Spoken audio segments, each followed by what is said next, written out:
What if I told you the version of you you've spent your whole life building was never truly you?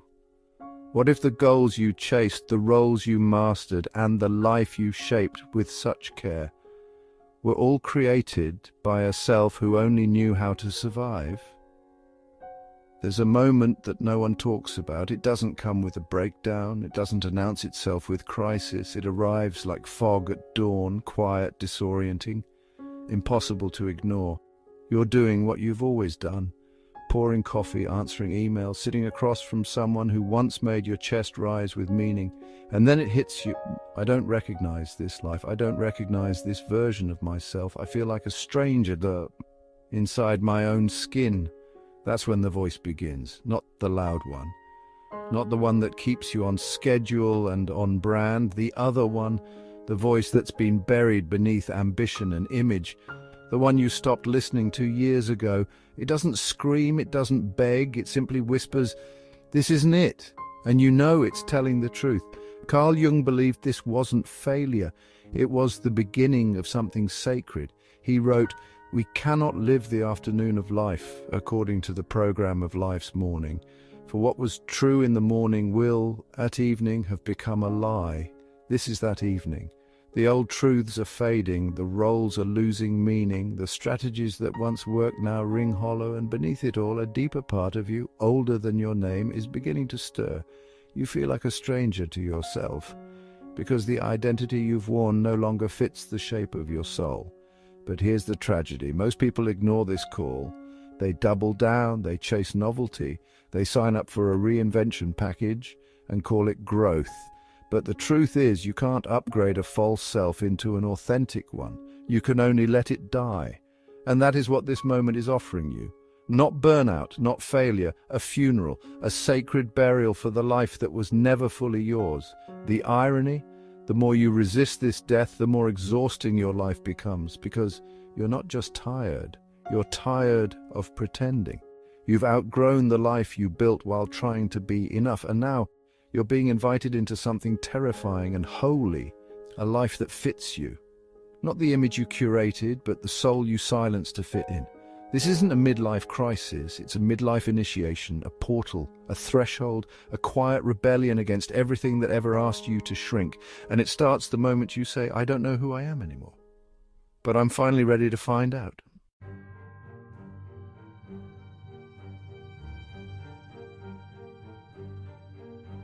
There is a point in every real transformation where things stop making sense. Not just intellectually, but spiritually. You feel untethered, unclear, unraveled. And not in a dramatic way, in the quiet way that keeps you up at night without knowing why. This is the descent. It doesn't come with a guidebook, it doesn't come with a flashlight, it comes with silence. The life you once fit into now feels too small. The rhythms that used to carry you feel mechanical. The mirror shows someone familiar, but no longer alive. Carl Jung called this the confrontation with the shadow, the return of the parts of you you disowned to survive. Everything you were told to hide, suppress, or sanitize, your rage, your sensuality, your grief, your desire, your creativity, your doubt, it all returns now, not to shame you, but to be reclaimed. James Hollis wrote, "The person one has been is to be replaced by the person one is to become. The first must die." No wonder there is such anxiety. But here's what no one tells you. This descent isn't a breakdown. It's a rite of passage, and rites of passage are supposed to undo you. They're supposed to unmake everything that isn't aligned with who you actually are. But it's terrifying, because you don't yet know what's on the other side. And the old world, the one you used to perform in, still calls for your loyalty. This is where most people return to the mask, but not you, because something ancient in you is refusing to be silenced again. And this is where the old stories become medicine. La Loba, the bone gatherer, wanders the desert collecting what was lost. She doesn't weep when she finds the skeleton of a forgotten wolf. She lays the bones by firelight and sings, and as she sings, the bones remember. Muscle wraps around them, fur returns, the breath stirs, the eyes open, and the wolf rises, running wild into the horizon, transforming into a laughing woman beneath the moon. This isn't a story about wolves, it's a story about you. You are the bones, and your voice, your truth is the song. You're gathering the forgotten pieces of your soul, the parts that were too loud, too strange, too tender to survive in a world addicted to surface. But now, finally, you're strong enough to stop abandoning them. You're not here to become a brand, you're here to become real. And realness always begins in the wilderness. Here's the paradox. The descent that feels like failure is actually your passage into truth. But you must let go of the story that says you have to be certain, polished, successful, clear. You don't need to be clear. You need to be honest. You don't need to know where you're going. You need to know who you can't pretend to be anymore. This isn't reinvention. Reinvention is still image management. This is resurrection. And resurrection is messy. It doesn't look good on a resume, but it feels like breathing after years underwater. So if your life is falling apart, let it fall.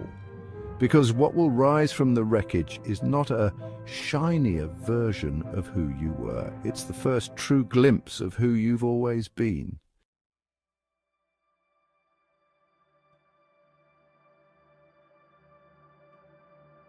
Somewhere between the life you let go of and the one that hasn't yet arrived, a door opens.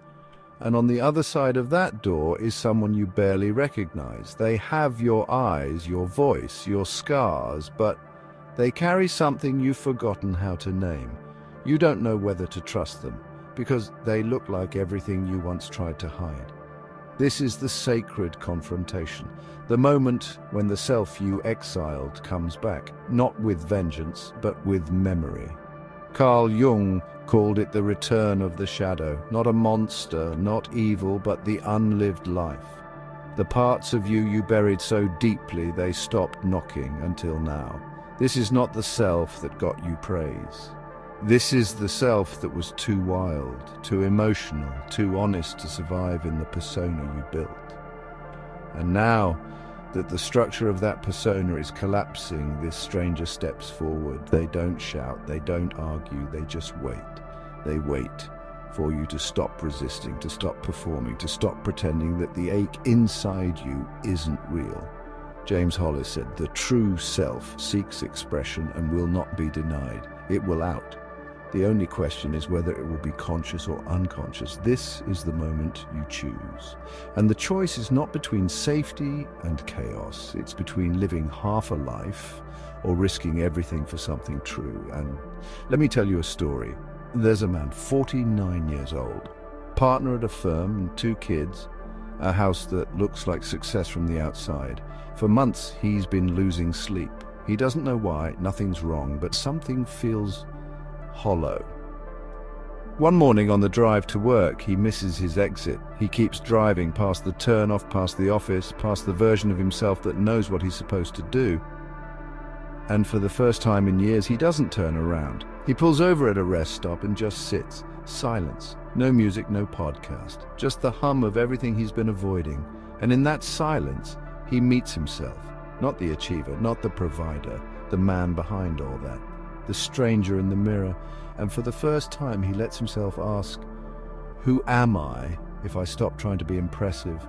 That's the question at the center of this chapter. Who are you when you stop trying to be enough? You're not broken, you're not lost. You're just in conversation with the parts of you that never got a seat at the table. The artist, the wanderer, the rebel, the part that knew how to feel before you learned how to function. They are not here to destroy you. They are here to remind you that you are more than the container you built to survive, that you are not your job, you are not your reputation, you are not the curated version of yourself you've been polishing since adolescence. You are a soul with memory, and now that memory is knocking, not to drag you backward, but to finally bring you home.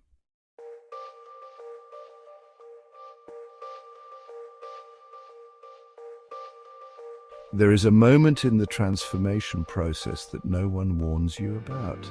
It doesn't feel like fire, it doesn't feel like purpose, it feels like nothing. You've let go of the mask, you've named the ache, you've met the stranger inside you, and now you drift. This is the wilderness, not the romantic kind with mountaintops and sunrise clarity.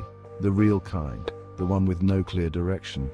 No map, no momentum. This is where most people panic because it feels like stalling, like you've failed the transformation, like you're further from yourself than you were when you began, but you haven't failed. You've entered the night sea journey. Jung spoke of this ancient archetype, the descent into the deep, the loss of identity, the surrender of control so that something truer could be born. It's the myth of Jonah, swallowed by the whale, of Inanna, suspended in the underworld, stripped of all she thought made her worthy, of you in the middle of your life, unsure if anything real will ever emerge from the wreckage. This is not the end. It is the cocoon. And what no one tells you is that the cocoon is not a place of rest. It's a place of disintegration. Inside, the caterpillar doesn't sleep. It dissolves completely. Its body breaks down into imaginal cells, formless intelligence that carries the memory of wings. That's what's happening to you. You're not lost. You're liquefying. You're becoming. But because it doesn't look like growth, because it doesn't feel like clarity, the world will call it a crisis. Let them. You're not here to perform for the world, you're here to birth your soul. This is the paradox. Nothing feels like it's happening, but everything is happening. Your values are shifting, your intuition is sharpening, your attachments are being restructured from the inside. You don't need to do anything right now except not turn back. You're in the sacred space between stories, the liminal hallway where the old self has died and the new self hasn't yet arrived. John O'Donoghue called it the interim time, where everything seems withheld. The old is not old enough to have died away. The new is still too young to be born, but something is moving beneath the silence. Not your ego, your soul. It's growing roots. It's anchoring deeper than it ever could in your performance-driven life. And in time, something will rise, not because you forced it, but because you made space for it. You honored the stillness. You didn't rush your resurrection. And when that moment comes, when you feel the shape of your new life pressing softly against your ribs, you'll realize this wasn't a pause. It was a preparation. You weren't lost. You were germinating.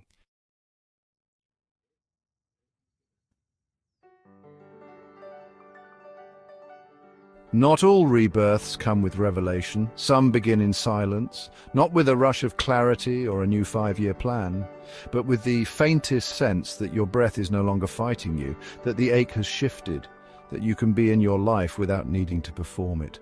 After the dismemberment, after the night sea, after the ego dissolves and the old story fades, something stirs, not loudly, softly. It doesn't shout, it hums. And if you listen carefully, you realize it's your own pulse. This is the beginning of re-emergence, the slow reweaving of a self that was never lost, only buried beneath who you thought you had to be. But this time, you're not building a new identity. You're remembering the truth of who you are. Carl Jung once said, "The privilege of a lifetime is to become who you truly are." But becoming isn't an achievement, it's an unearthing. It's what remains after everything false falls away. You no longer feel the pressure to be seen. You now feel the invitation to be whole. You no longer crave significance. You crave alignment. This is not reinvention. That word still belongs to the language of striving. This is something quieter, something cellular. This is your soul resurfacing. But here's the paradox. What rises isn't something new. It's something ancient, something that has waited patiently beneath every version of you the world asked you to become. You begin to remember what joy feels like when it isn't tied to success. You begin to speak without filtering every word through the lens of acceptance. You begin to notice beauty again, in silence, in wind, in your own company. Not because life has changed, but because you have stopped resisting its realness. And one day, maybe without realizing it, you laugh. And it surprises you. Not because laughter is rare, but because this one belongs fully to you. The wild, strange, soft version of you, the one you exiled to survive, is back. They never hated you, they were just waiting to be trusted again. You no longer ask, who do I need to be? You ask, what is already alive in me that I'm finally willing to let lead? And it leads you, not toward greatness, but toward groundedness, not toward applause, but toward presence, not toward a title, but toward truth. This is the life you couldn't access when you were trying to be enough, because now you know you already are. This isn't a comeback, it's a coming home. Not to the life others designed for you, not even to the one you thought you wanted, but to the one that rises from the center of your being when you stop running from your own reflection. You don't need a new purpose. You need the courage to finally live from the one that's been whispering to you since the beginning. And now that you've remembered your name, the one that was never spoken out loud, you are ready to live a life that doesn't just look right, but feels real.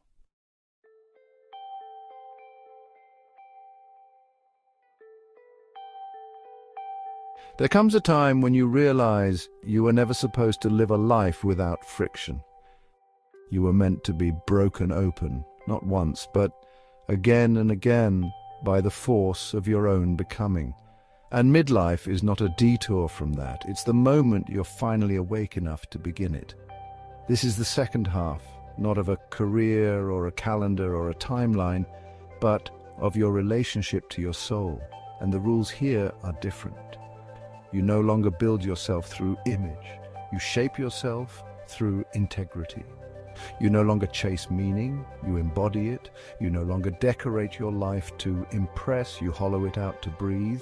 Carl Jung wrote, "The second half of life does not signify ascent, improvement, accumulation. It signifies the beginning of the soul's real work." And that work is not about doing more. It's about returning to what has always been calling you home. The culture will tell you this is the end of relevance, that it's time to settle, to fade quietly into the background. But they don't understand, because what you carry now cannot be bought, it cannot be marketed, it cannot be performed, it can only be lived.